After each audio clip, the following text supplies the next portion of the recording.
This is Dennis Raimondi with the Coffee League. My guest today, Doug Satzman. Doug is currently the Chief Executive Officer with Joe Coffee based in New York City.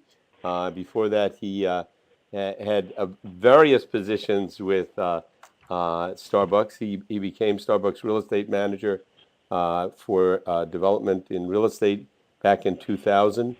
He was senior vice president for business development and licensed retail operation with Starbucks. He was also CEO of LPQ, La Pan Quotidian, and took some time off in between all that. And now at Joe, Joe has just gotten a big influx of capital in investment, and they are expanding. We're going to talk about all that. But before we do, Doug, I just want to let our listeners know I ran into Doug literally. I mean, ran into him at the Seattle Coffee Expo recently. And when I saw Joe Coffee, I lit up because I have to say, I mean, it's one of my favorite spots, always has been. One of the first specialty coffee shops in New York City, along with 9th Street Espresso. Staying in New York recently, up on the Upper East Side. I think it's 75th Street and Lexington.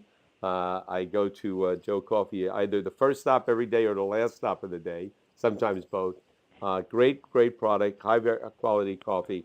And so I'm thrilled to have you on the show. Thanks for taking the time. Thank you. It is a pleasure to be a part of it. And literally, we ran into each other at the coffee show in front of the La Marzocco booth. Right, exactly. And by the way, on my podcast here, I have an interview with Joe Monahan, who's the CEO, president of La Marzocco now. Another story, but so let me ask you, Doug. You became Starbucks real estate development manager way back in 2000. This is the early time of Starbucks, and you were there. And not only were you involved in, but you helped to lead a company going through a tremendous period of growth. How did you come to Starbucks originally? Were you a coffee person, or how did you hap upon that? It's funny, when I met Starbucks, I encountered them and interviewed for the job in 1998. And at the time, I was interviewing with Blockbuster Video and Starbucks. And if you remember, back when people rented videos, Right. Blockbuster was a very big and actively expanding Mm-hmm. company. And at the time, I went there, and the Starbucks opportunity came back up in 2000, and I jumped at it. It was one of these brands that had this mystique. They had long lines and very happy baristas working there, and I was fascinated with this West Coast coffee movement hitting the East Coast, and this was in Washington, D.C. at the time. Okay, and then from there, you spent a number of years. I believe you helped them go into Europe, expand internationally, and then at some point, you made a decision to step out to look for other things. And I believe during that period of time, you took a year off to do some searching, philanthropic work, spend time with your family. Tell us about that, and what was that year like? Sure. Well, I had when I joined Starbucks in 2000, I figured it would be a 2 to 3, 4 year job, and it turned into almost 15 years. And I Mm-hmm. had the opportunity to run the Mid-Atlantic, doing the real estate and development, and then moving to San Francisco, overseeing the design, construction, and real estate growth in the state of California. And then moved to Seattle with my wife and 6-month-old daughter at the time to oversee all of the alternative channels outside of company-owned stores in the U.S. So there was a robust licensed store program where hoteliers and food service management companies and if it was served on an airplane or at an airport, that was all run through this business unit that I led and ultimately led me to Europe, where I was supporting our Europe, Middle East, Russia, and Africa business out of Amsterdam in the Netherlands. Through this amazing ride, working with a values-based company and a high-growth company, time flew by, and I got to a point in my career where it was time to return back to Seattle for another assignment. And my wife, who got her master's in European history, was in love roaming the cathedrals across the Uh-huh. continent. And so we decided to take a year sabbatical. And our family had a 4 and a 5-year-old at the time, and we spent time traveling.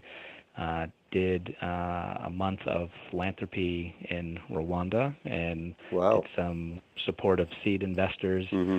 and small business people, and did some guest speaking at some universities. And it was a great opportunity to reset and decide what the next, chapters would be. Would it be with, global multinational companies? Would it be with, mid-size, or would I start something? And what I realized over this period was I am best at middle growth. So I'm not an idea guy. I'm not going to be the entrepreneur creating something out of their garage, but I will be someone who can take a founder's idea and expand it and edit it. And I'm also good on the global stage, but there's not as much joy I got out of that work as helping small and mid-sized companies expand across the city, across the U.S., and maybe into other countries. Hmm. So with Joe, okay, for our listeners, Joe was founded by Jonathan Rubinstein back in the early days of specialty coffee, as I mentioned. And I think now you have 15, 20 locations, mostly in the New York area, Manhattan, Brooklyn. I think maybe you're down in Philadelphia now as well. That's right. And I've been to a number of the spots. And one of the things that so the company has had expansion, and and I look at this very carefully. You've maintained the quality. You go from one place to another, barista to barista. There's a real consistency there. The vibe, the atmosphere, the culture of the cafe. So you've been able to maintain that. Restaurant guru Danny Meyer, Union Square Hospitality, a great force and a good force in the world of restaurants, who's also based in New York, comes in and invests in Joe and the founder, and he decide, together that they're going to work together and really expand Joe, make it national. This is my understanding. They bring you That's in right. as somebody who this is your expertise, your knowledge, and we're going to go to the next level. Uh, how do you make that ride? How do you go to the next level? And also, what do you do to maintain quality as you expand? That is the million-dollar question, and Right. that is what I got into the game for. So you have this beautiful, authentic brand that started in Greenwich Village 15 years ago, Hmm. that built one store at a time, and you have a family-run business that's scrapping together money to open, the sixth store and the seventh store, and their energy went towards quality and coffee. So some of the early stores are not the most beautiful stores, but they're some of the most beloved stores. And it's funny, my partner Jonathan Rubinstein will say, in the early days, if your food was too good, it meant you weren't serious about coffee. So all of the energy went into curating really uncommon coffees, roasting it beautifully, serving it consistently.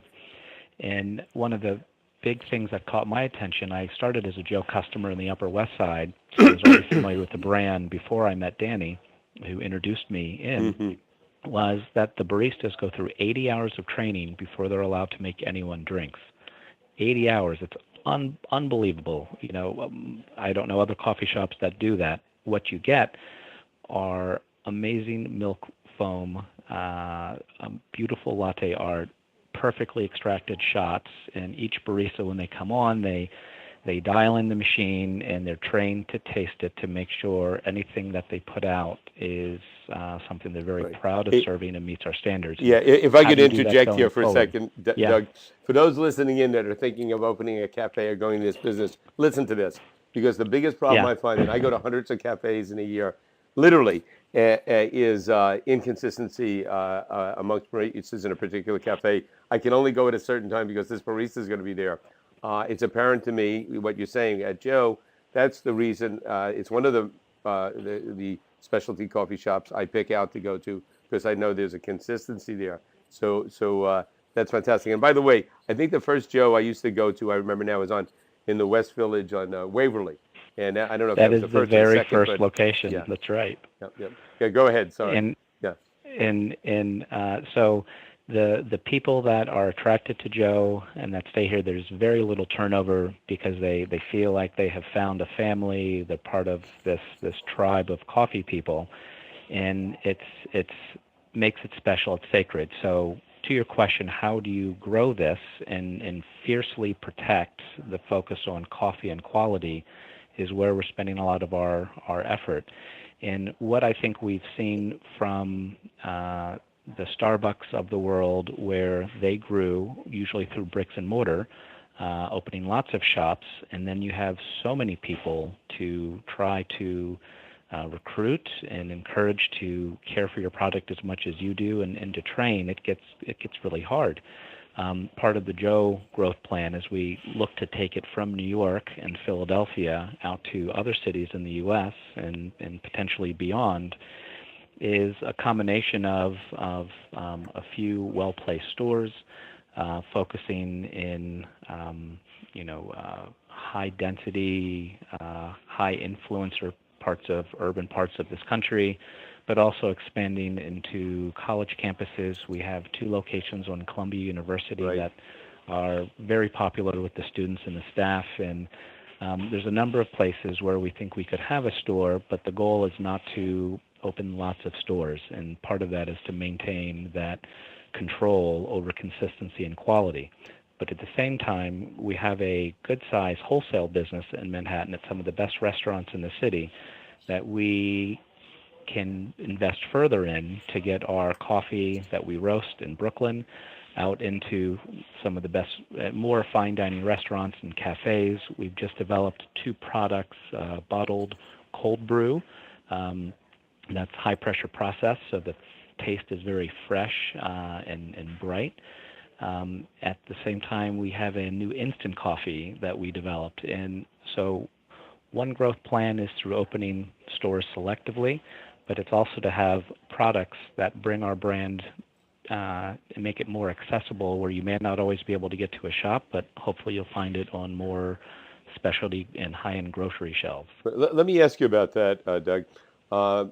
So you go into restaurants, you have this wholesale business, and XYZ restaurant in New York or Chicago decides to carry Joe Coffee.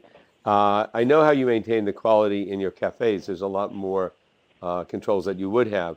But if a restaurant in Chicago says, "All right, we'd like to carry your coffee," you look at them, you like them. How do you maintain the quality? What is your relationship like with that restaurant that's selling your product? So today in Manhattan, we have a very high-touch relationship, and it's our competitive advantage in the wholesale space. We have trainers and account managers that work directly with the restaurateur, often their head chef, and those who run their beverage program. We offer training as part of our program, where they either come to our training center in Chelsea, in Manhattan, or we go out to their restaurants and train their baristas. And restaurants have pretty high turnover, so we are often providing this education and training. When we go to other cities, we will not go anywhere and sell wholesale until we have people on the ground who are able to maintain that same high-touch relationship. It's not about expanding as quick as possible, because certainly we could sell our beans to a lot of people, but it's partnering with the right people that we think are as passionate about their menu and will respect our coffee, and that's who we're going to choose to work with. Right. And when you expand, what cities in the U.S. are you thinking of targeting now, and what countries overseas will you most immediately target? In the U.S., it's going to be major cities, and I get asked this question a lot, and different from my Starbucks days, where we would target cities and communities based on population and income and competition. This is going to, my future target cities in the U.S. will often be driven by business partners. So if we find a hotelier who we want to selectively grow with, and we look at airports and college campuses, depending on The cities that are important to them will likely lead us, whether it's Chicago or San Francisco or Washington, D.C. In the early days, it'll be led by some of the strategic partnerships we're starting to develop now. And same thing for international, which will be a second layer. Certainly, I have a very good understanding of Europe and the EMEA region, but South America and Asia may be on the list as well. But likely, it will be the high influencer cities, people that regularly come to Manhattan and large business centers. Right. And is it, I have a question. Somebody asked me this the other day.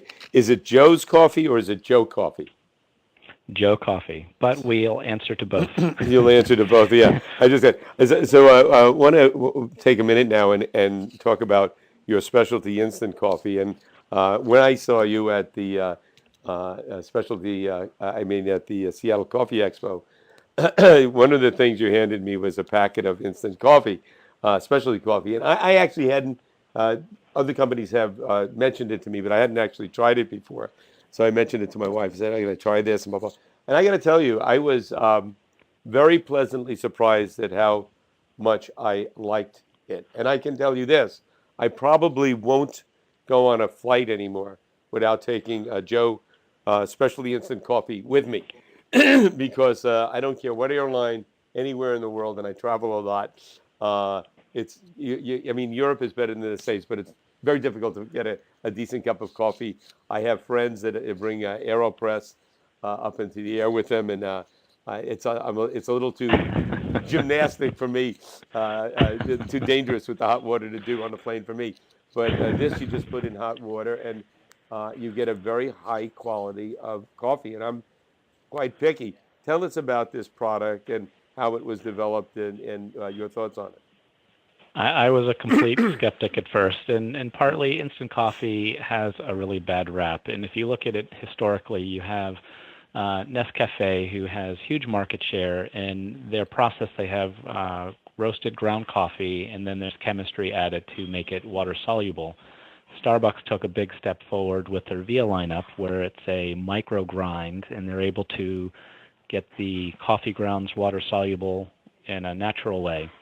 This is completely different, and there are 3 companies right now that have really emerged out of baristas in the past 9 to 12 months. And the method with the partner Swift Cup is our production partner out of Lancaster, Pennsylvania. But they will brew your coffee, and then they reduce it to a concentrate, then they freeze dry it, and then it's ground into particles. So what you're getting is completely different than anything you've had before. When you think of instant coffee, you are rehydrating brewed coffee. So what that does for you is you get all the taste that you would get in one of my shops with freshly ground coffee brewed to my specs. You can now have in your hotel room, or if you're in an office that doesn't have great coffee, or you're camping, or you're in an airplane or a cruise ship. And this is going to be not just ours, but others who are getting into this game, an invaluable something you carry in your briefcase, right, or your backpack. Right. I should say, it comes in a packet with 6 servings. And right now, I mean, if you go to Joe Coffee website, you can order it if you want it. Is that right?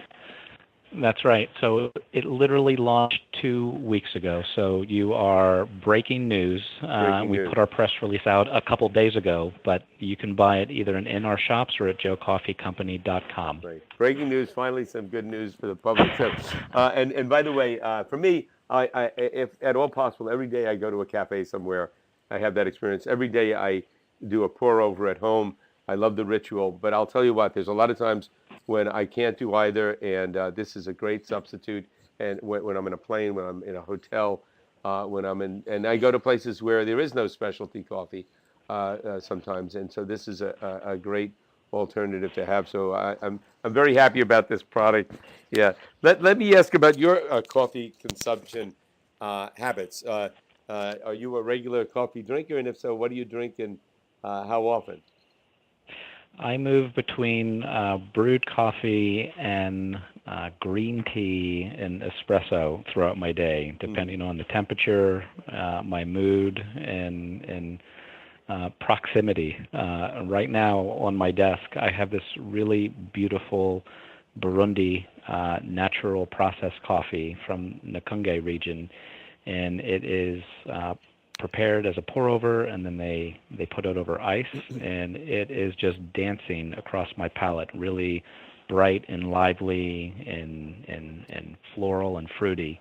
And that was my mood on this really warm day in New York. Great. Finally warm.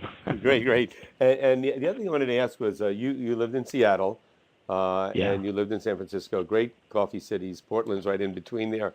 Another fab, and that's what I used to always think is sort of the golden triangle of coffee, the coffee belt. But I got to tell you, I also spent time in New York, and in the last few years, New York has really exploded with specialty coffee. And if you exist in New York, you have to be good because there's so much competition. I went to the New York Coffee Festival back in October. New York went from about 5 places to 80 places, all kinds of roasters in Brooklyn now. I'd like you to just and like I said, Joe, one of the leaders, one of the if you're in coffee 14, 15 years in coffee years, that's a long time. What is what is the coffee culture like in New York compared to Seattle and San Francisco, say, to the Northwest? So what I've seen happening in New York, it's been fascinating, is I've been watching the coffee scene in the Pacific Northwest, as you said, but also in major European cities and other parts of the world.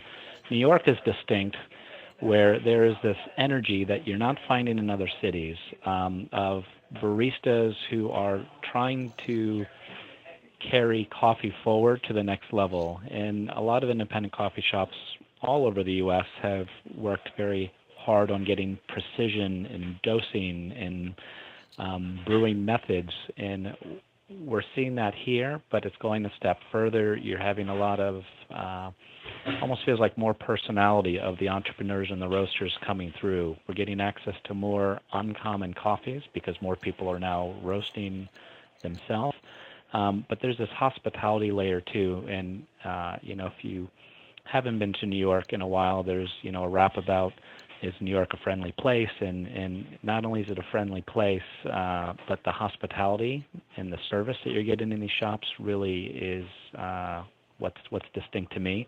And that's what attracted me to Joe as a customer. Sometimes I think the specialty coffee industry gets a bad rap where you have to be cool to come in, and maybe there's a little more attitude. But at Joe and others, it's a very welcoming environment for those who want to graduate up into specialty coffee.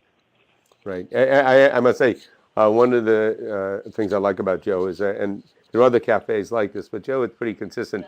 When I go in there, if it's not too busy, so you don't want to bother the baristas when it's real busy, I ask a lot of questions. And I always get intelligent, people are very engaging. I don't know how they screen people for personality, but generally, the people I meet at Joe, the baristas are all people. They're nice. People. They're nice people. They like people. And I was born in Jersey City. I find New Yorkers to be they're rough on the surface, but ultimately they're the friendliest people in the world. New York and New Jersey people. And I combine the tri-state area anyway. And it's always something you're looking forward to. A couple of last things I wanted to ask you, Doug, and that is, what's a typical day for you now on your new job? What do you focus on? How does the day flow for you? Gosh, every day is different because we are relaying the foundation to prepare for future growth. So it's a combination of time in stores with our people listening. It's a combination of meeting with strategic partners that are really interested in taking Joe to other cities and other venues. It's a lot of mentoring and coaching with our leadership team. We have really passionate young leaders, but most of them have grown up out of our stores, which is a great employee story, but not a lot of industry experience. And part of my joy is training and coaching, and I'm a direct beneficiary of, in my career, of leaders reaching their hand down and pulling me up and teaching me things and giving me opportunities. So that's probably where I spend the most time with my team in our stores and in our office. And if you hear noise in the background because we're at a cafe, or he's at a cafe, I'm doing this over Skype, but I like that. It's very authentic. And just one last thing: who are some of the people that mentored you that really in this industry? In this industry, a gentleman named Mark Wesley led store development for Starbucks for many years, and he is one of the guys that plucked me out from Washington, D.C. as a real estate guy and gave me opportunities to lead broader parts of the organization on the West Coast. Past president of Starbucks, a woman named Lonnie Skinner, who was president of the U.S. for a while, another leader that reached her hand down and gave me an opportunity. And Howard Schultz certainly played a role as well. The further I went in my career, the more time I got to spend with him and Arthur Rubenfeld. And these are really kind, thoughtful people that pull the most out of you. Great. Well, I wish you great success. For those listening in, joenewyork.com. That's where you find it. Try that specialty instant coffee. I'm telling you, I was wildly skeptical when I heard about it. Other people had mentioned it to me from even other companies, and I hadn't tried it. And now, definitely, there'll always be a box in my suitcase for sure. And but I want to wish you great luck, Doug. And I certainly will be looking for Joe Coffee in the cities that I travel to. And hopefully, we'll have you back on the show in a year or so, and we can talk more about your growth and expansion. My pleasure. Thanks for the time today. Thank you.